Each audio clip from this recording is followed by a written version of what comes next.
Bonjour les modélistes, alors nous revoilà, hein, suite à notre petite vidéo qui parlait un petit peu de la gamme moteur Viper et CZ, c'est ça, hein, je ne me trompe pas, CZ2. Hein, on revient maintenant tout de suite là pour vous présenter donc, toute la gamme de contrôleurs, ou variateurs, ou ESC, ça dépend comment les gens appellent ça. Hein.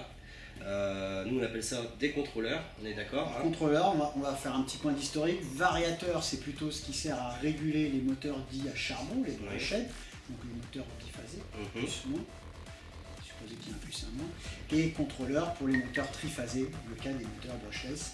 Et là en l'occurrence nous allons nous intéresser à la gamme bateau, gamme de contrôleurs qui s'appelle la gamme des BX, BX40, BX60, BX80, sachant que les 120 et les 160 devraient, on espère, arriver très prochainement. Alors ces contrôleurs, comment pourrions-nous les décrire? Alors déjà, au niveau de l'aspect pratique, eh bien ces contrôleurs, même si ce n'est pas la priorité, il faut le reconnaître, ils sont beaux.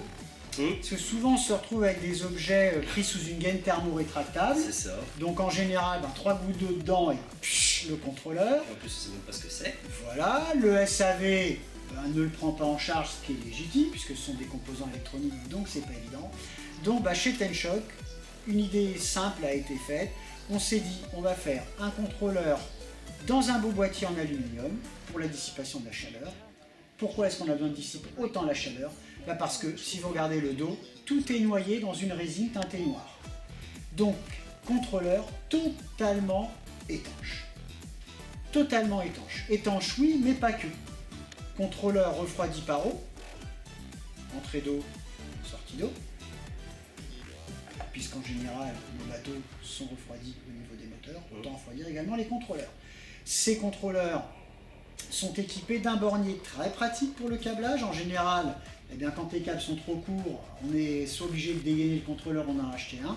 Et bien là, non, il suffit de dessouder les fils qui sont trop courts pour pouvoir en remplacer très simplement. Donc on est quand même sur un produit esthétiquement intéressant, un produit étanche et un produit de très haute qualité, puisque contrairement aux classiques condensateurs qui souvent s'arrêtent aux 105 degrés, et bien on a ces petits condensateurs de couleur bleue, que l'on ne voit pas si souvent que ça en modélisme, qui sont une marque connue que je ne vais pas citer, mais qui sont des 130 degrés Celsius. Donc on n'a pas lésiné sur la qualité des composants. L'intégralité des composants constituant ces contrôleurs sont vraiment des composants de très grande qualité. On se retrouve sur des produits donc, de grande qualité, étanches, refroidis par eau, composants de haute qualité et facilement à recabler très facilement grâce au système de bande. On peut les moduler très facilement. Alors, niveau tarif, on est quasiment, on va dire, au prix de l'ampérage, puisque le BX80, qui est, on va dire, le fer de lance de la marque, puisqu'il est équipé d'un bec très puissant de 5 ampères, ce qui est rare pour ce genre de contrôleur-là, et à un prix public de 80 €. Mais nous avons également le BX60, toujours le même principe, taille un petit peu inférieure, pour du 60 ampères, et le BX40, le plus petit. Alors lui c'est le seul qui n'a pas de bornier, parce qu'il est très léger, c'est le plus léger de la gamme. Pour 40 ampères, c'est le modèle qui équipe le modèle mini. Le mini. Le 60, vas-y. Mini Y, Mini Elco. Et le mini. Et Mini Z. Non, c'est pas vrai, c'était une blague. Et Mini 4. Oh, qu'il est dit. Ah, j'adore. Donc le 40 pour les mini, le 60 pour notre tout nouveau Formule 1 que nous allons vous présenter. Ah ouais. Alors ça. Et que nous avons essayé longuement ce matin. Ah oui, et moi je me suis fait vraiment plaisir. Et pourtant je ne suis pas un pilote chevronné, mais j'ai kiffé quoi. N'en dis pas plus, on laisse la surprise pour tout à l'heure. Je pense. Et le BX80 qui équipe nos deux bateaux ARTR, presque prêts à naviguer, le Score 3 monocoque et le Eco 11 coque d'écho. Petite chose supplémentaire, donc BX60, BX80 fonctionnent sur 2 à 6 cellules lipo avec bec intégré, 3 ampères pour le 60, 5 ampères pour le 80. Et le BX40, quant à lui, se limite à 4S. 2 à 4S, toujours avec système bec. Dernière chose très importante. Ah oui.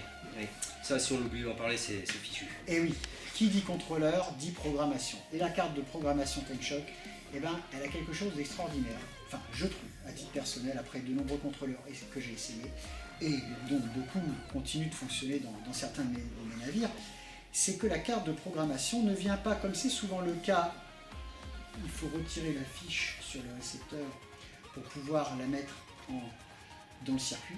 Elle vient directement se plugger à côté de la prise. Voilà.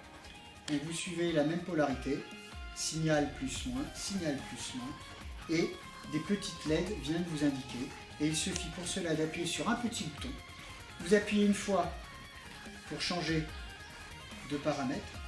Et en restant appuyé en permanence, vous faites défiler les différentes possibilités de chaque paramètre. Tu as tout compris. Parmi celles qui nous intéressent le plus, bien sûr, nous avons le cut-off LiPo pour sécuriser nos modèles, surtout en bateau où les paliers, ce qu'on appelle le palier, c'est-à-dire la coupure nette, la chute violente de tension se fait ressentir très brutalement, donc ça vous donne une sécurité. Mais également des fonctions au niveau de l'accélération, au niveau de la fonction reculer. C'est reculer. Exactement. Et que l'on peut programmer. Oui, souvent, question qui nous revient souvent, peut-on aller en marche arrière? D'origine non, parce que les bâtons de vitesse ne vont pas en marche arrière, mais c'est vrai que dans certaines situations, on est bien content de pouvoir donner un petit coup de gaz en arrière, et grâce à la carte de programmation, on peut le faire. Et également le timing. Alors, allez, une petite astuce timing pour nos clients ramenés. Conseil de Stéphane, pour les séries 10 qui équipent nos mini, je vous ferai démarrer sur 0 degré de timing, 4 voire 8 au grand maximum. Pour les séries 15 de moteur qui équipent notre Score 3 ARTR par exemple, je vous ferai démarrer sur du 4 degrés voire 8 au maximum. Et pour les séries 22, les plus gros moteurs de la gamme qui équipent notamment le Eco 11 ARTR, on démarrera sur le 8 et au maximum 16 degrés. Alors explique un petit peu, parce que là tu dis le conseil timing. Alors le conseil timing c'est quoi? Le timing c'est en fait donner de l'avance au moteur, c'est-à-dire créer électroniquement un moyen pour permettre au moteur de tourner plus vite. Alors attention, il ne faut pas s'imaginer non plus qu'on va transformer un moteur avec le timing. Mais le timing sert, en général c'est ce que nous cherchons en compétition, à une chose essentielle, ce qu'on appelle le rendement. C'est-à-dire trouver la bonne plage de fonctionnement pour le moteur, c'est-à-dire celle où il va aller suffisamment vite, sans trop consommer et sans chauffer. C'est de l'équilibrage. C'est une sorte d'équilibrage. Voilà. C'est pour ça qu'en général, on part sur cette donnée de 0,4 degrés pour la série des 10, 4,8 degrés pour la série des 15 et 8,16 degrés grand maximum pour la série des 20. Voilà pour la présentation des gammes gâteaux, gamme bateau. Gâteau. Ah, ça se vend, c'est ce midi ça. Elle était très bonne la tarte aux fraises ce midi. Donc petite gamme bateau, mais également la gamme voiture qui commence à s'étoffer avec un tout nouveau modèle qui s'appelle le EX V2, totalement étanche, 120 ampères, spécialement destiné pour les short courses et les TT à 8. C'est bon à savoir parce que ça je ne savais pas. Eh bien tu le sais et très prochainement je t'en enverrai un échantillon pour que tu puisses nous mettre ça en évidence. Ah yes. Sans capteur pour l'instant. Sans capteur. Sans capteur pour l'instant. Et ventilé, non pas par eau forcément, mais par un ventilateur. Enfin, il y a des gens qui sont capables de ventiler par eau. Hein. On peut. Qui peut le plus, peut le moins. Amphibie. Donc voilà pour cette gamme DBX et EX et de la carte de programmation des contrôleurs Tenshock. Donc, nous allons continuer, nous nous reverrons dans une prochaine vidéo. Nous vous parlerons des batteries Tenshock qui viennent s'associer à tous ces petits accessoires qu'on trouve à côté. Hein. Et donc, on vous dit pour vous abonner, ça faut pas oublier, c'est important. Pour vous abonner, c'est ici. Ah, ok. Ah, on vous dit à bientôt. Salut les amis.